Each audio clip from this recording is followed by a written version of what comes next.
안녕하세요. 토요미스테리 디바제시카입니다. 여러분의 구독은 저에게 큰 힘이 됩니다.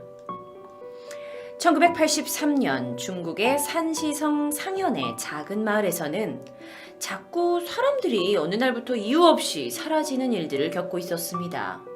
하지만 별 대책 없이 시간은 흘러버렸고 2년 후인 1985년 5월이 되자 공안, 그러니까 중국의 경찰기관에 실종 신고가 된 사람만 무려 37명에 달했는데요. 당시에는 다들 농사일이며 자식 키우는 데 바빠서 실종 사건을 지금처럼 공안들이, 경찰들이 나서서 적극적으로 수사하긴 힘든 실정이었다고 합니다.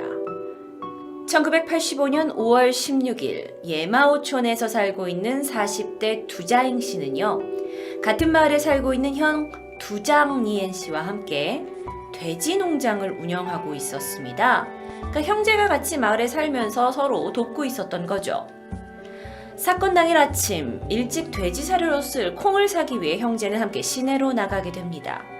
그리고 일을 마친 두 사람은 각자 집으로 오기로 했었는데요.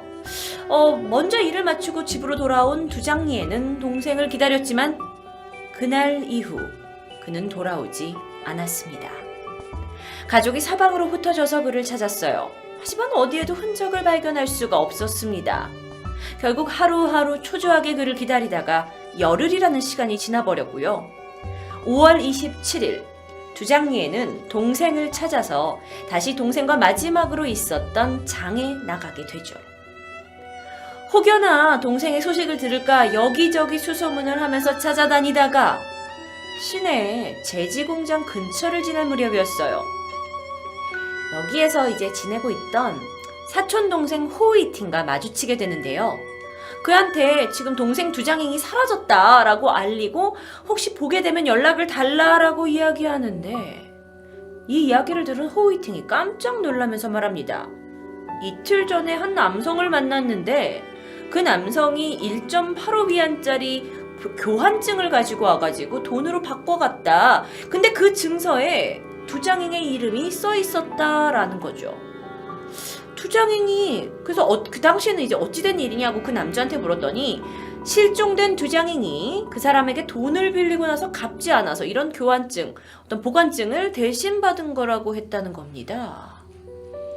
하지만 형은 이야기를 듣고 그 사람이 동생의 실종과 관련이 있다라는 것을 직감적으로 생각하게 되죠. 그도 그럴 게 이 형제는요, 한 마을에 함께 살면서 서로에 관한 모든 일까지 속속들이 알고 있는 그런 아주 우애가 깊은 사이였어요. 혹여 동생이 돈이 필요해가지고 누군가한테 그걸 빌렸다면 형이 모를 리가 없었다라는 거죠. 그리고 돈이 필요했다면 형한테 먼저 와서 물어봤을 건데. 결국 형은 호이팅에게 물어가지고 그 사람, 그 보관증을 가지고 왔던 사람이 누구인지 알아냅니다. 그는 44살의 나이로 이건 여러분 참고 사진일 뿐입니다. 근처 마을에 살고 있는 농부 롱즈민이었어요. 이제 시장을 다녀온 바로 다음 날인 5월 28일 형 두장리행은 날이 밝자마자 롱즈민의 집으로 향하게 됩니다.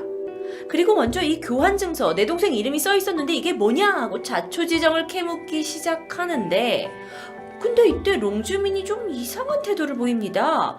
대답을 막 회피하는 거예요. 제대로 말하지도 않고. 대화가 이어질수록 뭔가 좀 수상하다고 생각한 형은 그를 잡아 끌어서 근처 파출소로 향했습니다. 하지만 그가 그렇게 순순히 그를 따라갈 리가 없었죠. 결국 거세게 저항을 하게 되었고 두 사람 사이에는 몸싸움이 이어집니다. 그런데 이때 또 다른 사람이 롱주민의 집을 찾아왔어요. 근데 그들이 왜 왔냐 했더니 실종된 가족을 찾아서 여기까지 물어보러 왔다라는 거예요. 누군가 봤더니 그들은 근처 마을에서 농사를 짓는 사람들입니다. 근데 이들이 이제 일용직 노동이라도 찾기 위해서 시내에 나갔다가 다시 집에 돌아가기 위해 버스 정류장에 있는데 이때 롱즈민이 다가와서 내가 돼지 요리를 만들어야 되는데 급히 일손이 필요하다고 하루 5위안을 주겠다면서 일자리를 제안했던 거죠. 그런데 문제는 그때 이 제안을 받아들인 사람은 장산허라는 사람이었고 롱즈민과 함께 일을 하러 떠났는데 그가 지금껏 집에 돌아오지 않고 연락도 닿지 않는 상황입니다. 그래서 그의 일행이 수소문 끝에 롱즈민을 찾아왔던 것이었죠. 실종된 두 사람의 가족들은 서로의 이야기를 듣다가 이거 사태가 우리가 생각했던 것보다 좀 심각한데? 하고 그를 추궁을 하는데 롱즈민은 자 나는 모르는 이야기다. 당신들 무슨 얘기 하는 거냐 하면서 일관합니다. 그래서 결국에 그를 데리고 중국 경찰 공안기관으로 끌고 가게 되죠. 공안 역시 일 실종과 롱즈민의 연관성을 꺼내기 위해 바로 신문을 시작합니다. 그는 저 왜 끌려온 거예요? 내가 두 장인 20위안 나한테 빌려갔는데 못 가봐서 내가 증서받았고 그 다음에 내가 그 사람 어딘지 모른다고요. 장산어?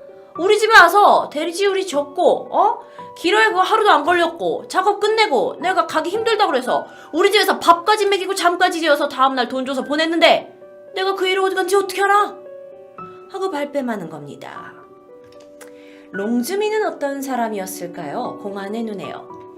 그는요 아주 평범한 그냥 농부였어요. 외모도 아주 순박하게 생기고 체격 또한 왜소한 그냥 되게 평범한 농민? 그래서 처음에는 경찰이 그를 어떤 용의자로 좀 지목을 하기에는 사실 좀 뭔가 연관성이 없었습니다. 하지만 여기 공항까지 왔고 수사도 안 하기엔 좀 그래서 어쨌든 그를 하루 구금한 후에 집을 좀 수사해보고 결정하기로 하죠. 5월 29일입니다. 공안 경찰 2명이 롱즈민의 집으로 향했습니다.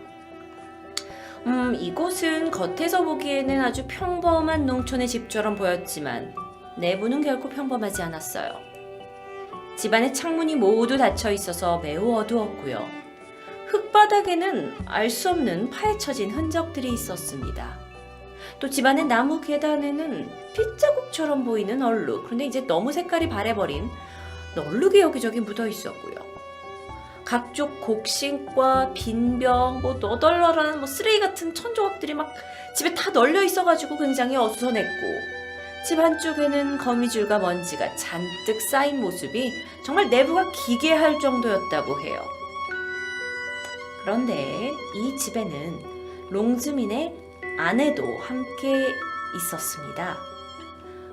그런데 아내 앤슈샤는 하반신이 일부 마비된 장애인이었다고 해요. 경찰의 조사가 진행되는 과정에 이 아내에게 여러 가지 신문을 하는데 뭔가 좀 무척 부자연스러움이 느껴졌고 이에 의심을 품은 경찰이 그녀를 추궁하게 되는데 처음에는 뭐 집을 자꾸 뒤져요. 여기 아무것도 없는데 라고 말을 했다가 말을 바꿉니다. 한 번은 집에 여러 사람이 왔었다. 밤에 밖에 부산스러운 소리가 났지만 아침이 되자 그 사람들이 모두 사라지고 없었다. 근데 제가 빨래를 했더니 바닥에 빨간불이 고였다 같은 앞뒤가 하나도 맞진 않는데 이런 수수께끼 같은 진술만 반복합니다. 뭔가 수상한 이 집. 공안은 실종된 두 사람의 단서를 좀 더 찾을 수 있을 거라고 생각하고 정식으로 팀을 꾸려서 다시 그의 집을 수사하기 시작했죠. 그리고 얼마 지나지 않아 이 집 동쪽에 위치한 채소 저장고 옆을 조사하던 공안은 깜짝 놀라게 됩니다. 그곳에서 벌거벗은 상태로 꼭 껴안고 있는 두 남성의 시신을 발견했기 때문이었어요. 그런데 더 문제는 이 두 남성의 시신이 공안이 그동안 찾고 있던 두장인과 장산허가 아니었다라는 겁니다. 뭔가 이상했어요.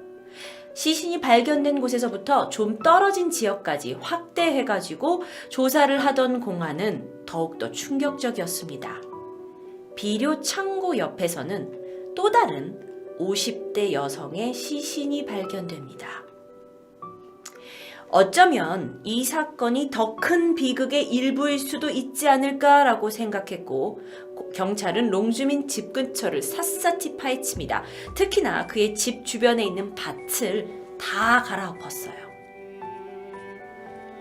이때 밭 안에서는 이곳저곳에서 계속해서 시체들이 나옵니다. 결국 오전에 들어가서 공안들이 집을 수색했는데 저녁 7시가 다 돼서야 발굴이 끝납니다. 롱즈민이 소유하고 있던 밭에서는 총 45구의 시신이 발견됩니다. 집 안에서 발견된 시신까지 합하면 총 48구의 시신이 발견된 거죠. 도대체 평범하고 왜소한 스타일의 이 농부가 무슨 짓을 저지른 걸까요? 롱즈민은요, 1941년에 태어나 엄격한 아버지 밑에서 자랐다고 합니다.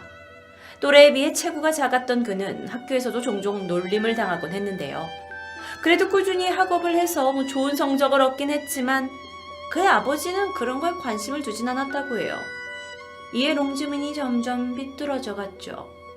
결국 학업은 때려치고 농촌에서 근근히 생활을 하던 그가 40이 넘어서 결혼도 하지 못한 채 답답한 삶을 살게 됩니다. 그러다 1977년 지금의 아내 앤슈샤를 아내로 만났는데 이후에 돈을 뺏기 위해 두 사람은 살인을 시작합니다. 그는 시내에서 하루 일당이 높은 일거리를 사람들에게 제안하면서 그들을 집으로 유인했고 밤에 그들이 잠에 들면 둔기로 쳐서 살해한 뒤에 그들이 가지고 있는 현금과 소지품을 챙깁니다. 그리고 밤중에 몰래 집 근처 땅, 밭에다가 시신들을 묻어왔던 거죠. 그렇게 롱즈민과 아내 앤슈샤가 1983년 3월 검거되기 전까지 총 남성 31명, 여성 17명, 총 48명을 살해했습니다. 아니, 어떻게 그렇게 평범했던 사람이 하루아침에 연쇄 살인범이 될 수 있었느냐 하고 여러분이 의아해하실 텐데요.